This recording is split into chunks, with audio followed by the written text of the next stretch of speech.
What's up, everybody? This is Gary Holt from Exodus and formerly from Slayer, and you're listening to The Razor's Edge.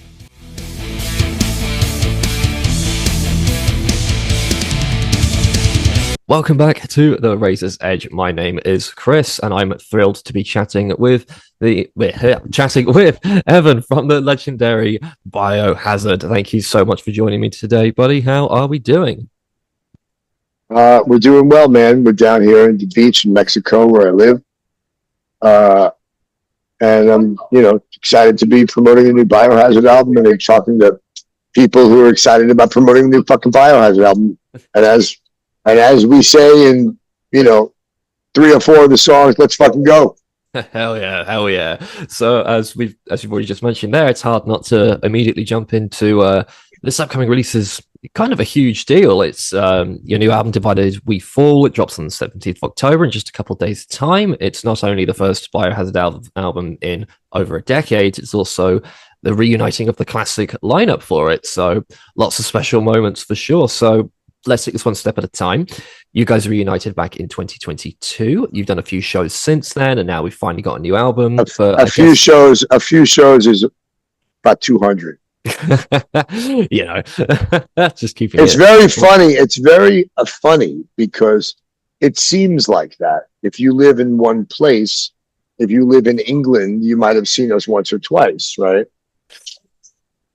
Well, yeah, I mean, my mind immediately goes to like the big festival appearances, like obviously you had Bloodstock was the big one for our neck of the woods anyway. Well, sure, but very quietly, we did a U.S. tour, the whole United States with Megadeth. We did a full co-headlining tour where we closed the show with Life Agony, 30 shows in Europe. We did, 15 shows in South America, including some massive festivals. 80,000, 100,000 people, the Ecuador Metal Fest, the Chile Metal Fest, the Summer Breeze in Brazil. We did a bunch of festivals the first year in Europe, and just it was nonstop. And then we get these long breaks in between, and we make the album. It was really timed well, and it was not intentional because, we just wanted to see if we could play again and get along and have a good time, and people still cared, and the response was amazing. It was insane. This resurgence of metal and hardcore. And these some bands that, we were coming up when we were finishing are now selling out arenas. And it's incredible that we're all in good shape and we're playing well. And we got to write this album like kind of while we were in and out of touring. So we were kind of seeing what moved the kids. So it's kind of like a throwback to Urban Discipline and State of the World Address, with a new twist on how the new kids do it, Brilliant. So when you guys reformed, did you plan to eventually get to making an album, or were you just thinking live shows at the time? We were just thinking, first, see if we can hang out with each other. Second, see if we could play some shows and if anybody cared. And then very quickly, all of a sudden, we had manager, we had an agent, we had a lawyer, we had labels coming at us going, hey, man, you guys need to make a new record. We want a new Biohazard record. And suddenly there was, a dozen labels bidding on it. Oh, wow. And telling us what they could do for us. And, it was very, it was reaffirming to our original thought of what we were doing with our life and our career, What was it like getting back into the swing of writing music for Biohazard? Was it easy to slip back into it, or did it take a little bit of time? Oh, yeah. No, writing was really easy because everybody in this band writes music and lyrics and was very prolific. And if you think about our album as 11 songs, if everybody wrote 3 songs, we have too many songs. Of course. So like I think about like my writing contributions to the album. Well, I wrote the music for this song, wrote the lyrics for that song, and everybody wrote music and lyrics in this album. So it's really fucking awesome. It's why it sounds like a Biohazard album. If I make an album by myself, it sounds like an Evan Seinfeld album. It doesn't sound like Biohazard. Biohazard needs all the ingredients of the soup, you know? Yeah, fair enough. So obviously, over the course of your career, all the Biohazard albums, they've been really consistent. Like you don't try and reinvent the wheel of every album. You know exactly what you're getting. A Biohazard album, it's brutal, it's heavy, it's awesome. So have your influences or your approach to songwriting changed much over the years, or has it more or less stayed the same? You know, it's funny because, sorry, I'm famous. When we got in the studio, like I felt like we all knew what we wanted to do, but we were all, four of us, second guessing. Are we supposed to change with the times? Are we supposed to be making an album that sounds like? And Matt Hyde, who we all unanimously selected as producer, sat us down the first day and said, "You guys could do a lot of things, but you guys need to make a Biohazard record. So close your eyes. It's 1992. Let's fucking go. Write the songs you would write in 1992." And then in 5 minutes, we had the album done and recorded. And it felt natural. It flowed together. The songs came together. But man, I was in my head. Mm-hmm. I was thinking, man, maybe, you know, these new bands that are hot, they're doing all these other things that we don't do. But we do what we do. And, you know, it was good to hear from, you know, a guy who produced Slayer say, I produced Slayer. Slayer was always tempted to do something else that wasn't Slayer. Mm-hmm. But Slayer's fans want to hear Slayer and maybe a small growth, but not something different. And to acknowledge that we're a kind of artist that's been around for a long time and there's no reason to change. Am I influenced by new things? Absolutely. I listen to all kinds of new metal and hardcore, and I listen to a lot of Beatles and the Rolling Stones too. When I write music, and I think I can probably speak for all the guys in this band, we're writing for the crowd reaction and connection. So that's the drug, man. Human connection. Yeah, definitely. Was there at any point during the making of this one, was there a sense of pressure that you had to get it right because it has been such a long time since the last release? There would be a lot of fan like expectations and hype for the album. Was that in your head at any point?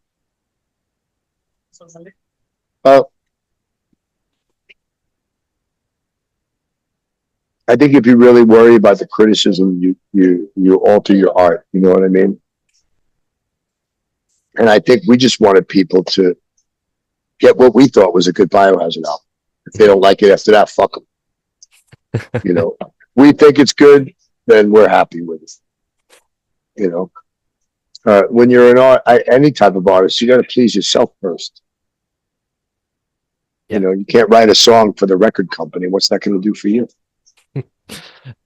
Yeah, absolutely fair enough. So, given the title of the album and especially the opening track, it's pretty clear that much like a lot of your work, it's the music is quite a pointed sort of remark about, I guess, the state of the world that we currently live in. Do the same things piss you off now as they did back in the early days of Biohazard? I mean, the theme hasn't changed much. We sing a lot about social observations, man's inhumanity to man, and, you know, the divisive nature of the conversation that's going on in the world. Doesn't matter where you go, everybody's picking a side and trying to tell you if you're not on their side that you're wrong. Everybody seems to want to be right. I'd rather be happy than be right. I've really been avoiding spending time in the United States because I don't like the conversation. Because people are like, you meet somebody in 10 seconds, they want to know what you think about this and what you think about that, and they're judging you on your opinion about some issue that they're spun out on. You know, I got into this whole thing. I run a men's program down here. We have a men's circle. It's a safe space for men to share our feelings, check in about life, talk about what's going on, talk about self-development, learn to get out from under our lives and our negative self-talk and our low self-esteem. And we've been lifting men up for years, And I remember when the war broke out in the Middle East with, Israel and, and Palestine and Gaza. And I was contacted. So imagine I run this big WhatsApp group with 500, 600 people in it. So people will send me a message all the time. Hey, and I live in a small town. It's on the beach. It's called Tulum. It's in Mexico. So I'll get a message. Hey, we're opening a new restaurant. We'd love you to share this with your group. Hey, we're trying to, there's an orphanage here in town. We're trying to raise some money. Will you share this? Yeah, of course. Everything is community minded, right? I get messages from two people who are both really odd the way they're talking to me. They're fishing. Their manner is off. One was trying to raise money and support the children of Israel. The other was trying to raise money and support the children of Gaza. And I told both of them, I can't support anything that only supports one side of a two-sided thing, no matter what I think about it. I said, I made a group in WhatsApp with the two of them. I said, when you two people figure out how to create a relief fund for the children of the war, I said, not only will I share it, I'll donate.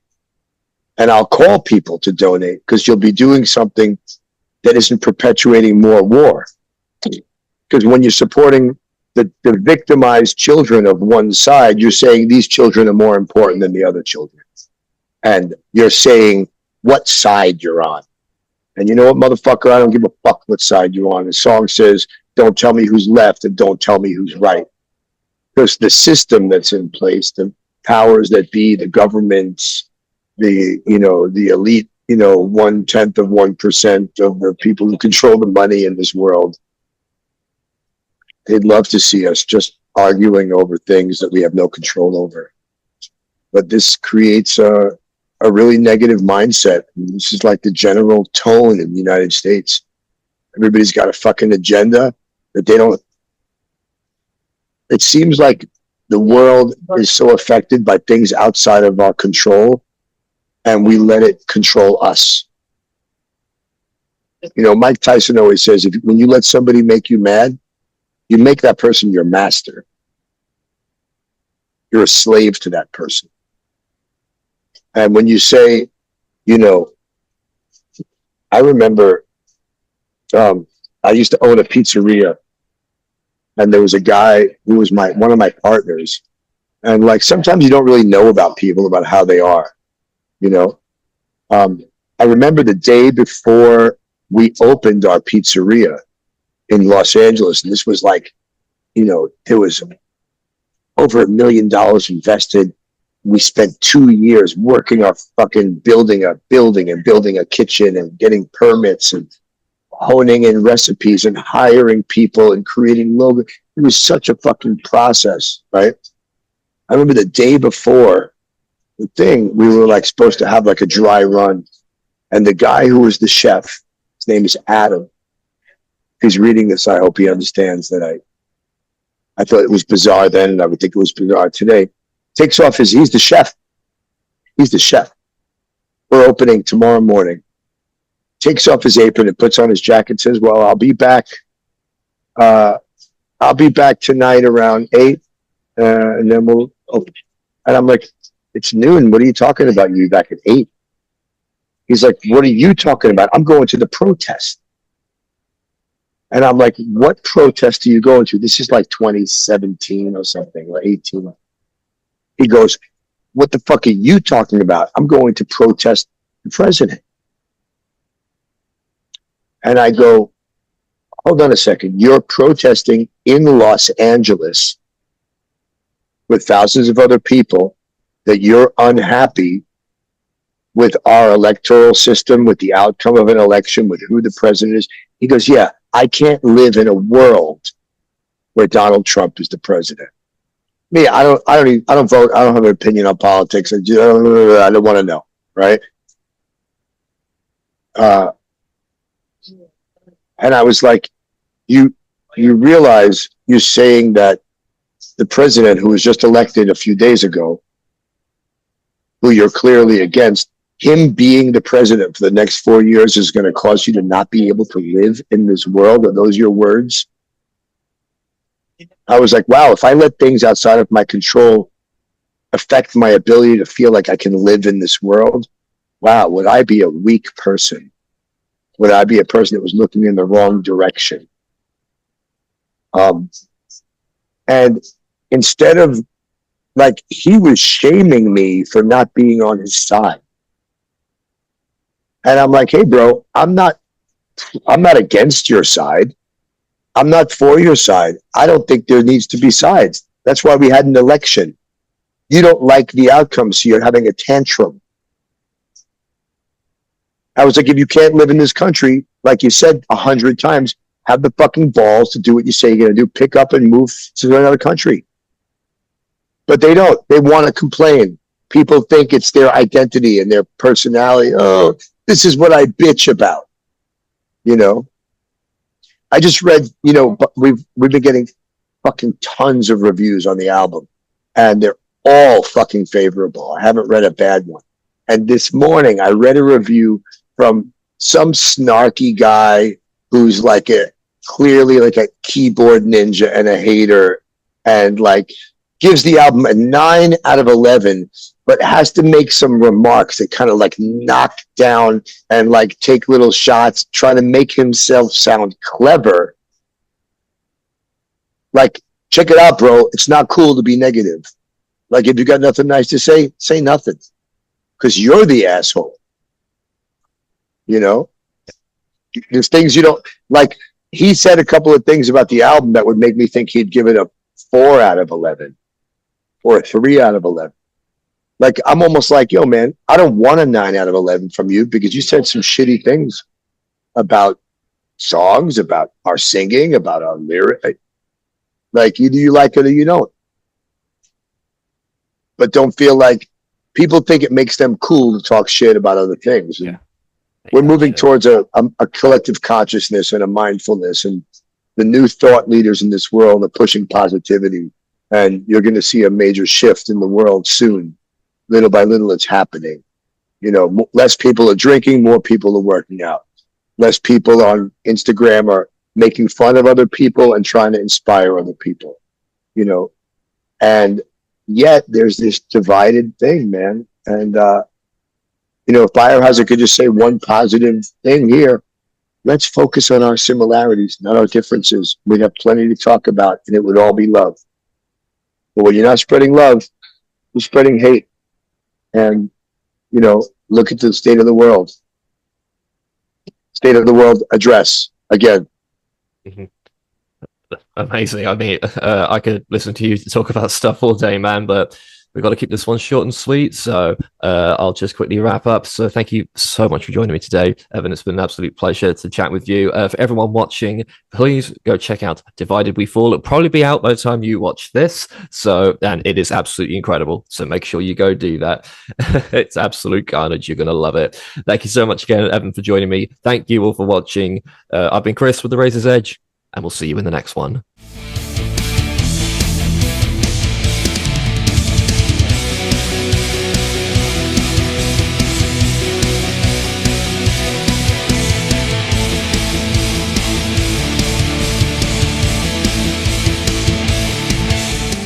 Thanks for listening. Make sure you keep up to date with all of our interviews by subscribing to our channel. For all the latest news, reviews, interviews, and more, head over to our website, www.therazorsedge.rocks.